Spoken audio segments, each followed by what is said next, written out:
Hi. చూసే వాళ్ళందరూ ఖచ్చితంగా జై బాలయ్య అని కామెంట్ చేసి సబ్స్క్రైబ్ చేసి చూడండి. జై బాలయ్య అని కామెంట్ చేసి సబ్స్క్రైబ్ చేసి చూడండి. మేడం, ఇప్పుడు మీకు డాకు మహారాజ్ టీజర్ రికార్డుల మీద రికార్డులు కొట్టేస్తుంది.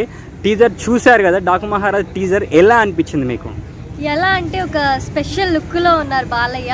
అండ్ ఏంటంటే ఎక్స్ప్లెనేషన్ ఉంది చూసారా, అంటే ఫస్ట్ వచ్చిన ఎక్స్ప్లెనేషన్ మహారాజుగా అంటే ఒక రాజు కాదు, అలా అని ఒక శత్రువు కాదు అని చెప్పేసి వచ్చింది కదా, అదైతే ఒక పీక్స్ లో ఉంది.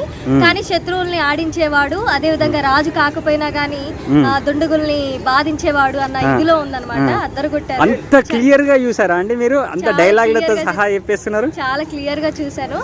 ఎందుకంటే బాలయ్య ఎప్పుడు స్పెషల్, ఎవరికైనా ఇప్పుడున్న యూత్ కూడా బాలయ్య అంటే ఒక క్రేజ్ ఉంటది ఇప్పుడున్న వాళ్ళకి అందరికి కూడా. సో ఖచ్చితంగా రికార్డులు బద్దలు అవ్వాల్సిందే మరి. అంటే లుక్ ఎలా అనిపించింది? ఆ బొట్టు పెట్టుకొని లాస్ట్ లో కనిపించారు, ప్లస్ హార్స్ మీద కూడా వచ్చారు కదా, అది ఎలా అనిపించింది మీకు? పీక్స్ అండి, చాలా మంచిగా అనిపించింది. చాలా అంటే చాలా బాగుంది.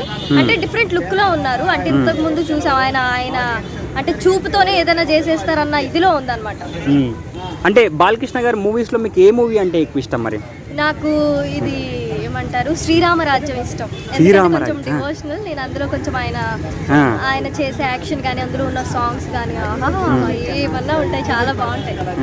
అంటే డైలాగ్ డెలివరీ ప్లస్ డాన్స్ అదంతా చూస్తున్నప్పుడు మీకు ఎలా అనిపిస్తుంది మరి? ఎవరైనా అంటే బాలయ్య డైలాగ్ చెప్తే ఎవరైనా షేక్ అవ్వాల్సిందే. సీట్స్ లో కూడా కూర్చోరు మ్యాక్స్ లో మ్యాక్స్.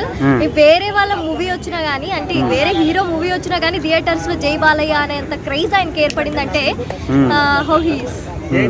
వన్ వర్డ్ లో బాలకృష్ణ గారి గురించి చెప్పాలనుకుంటే ఏమని చెప్తారు మరి?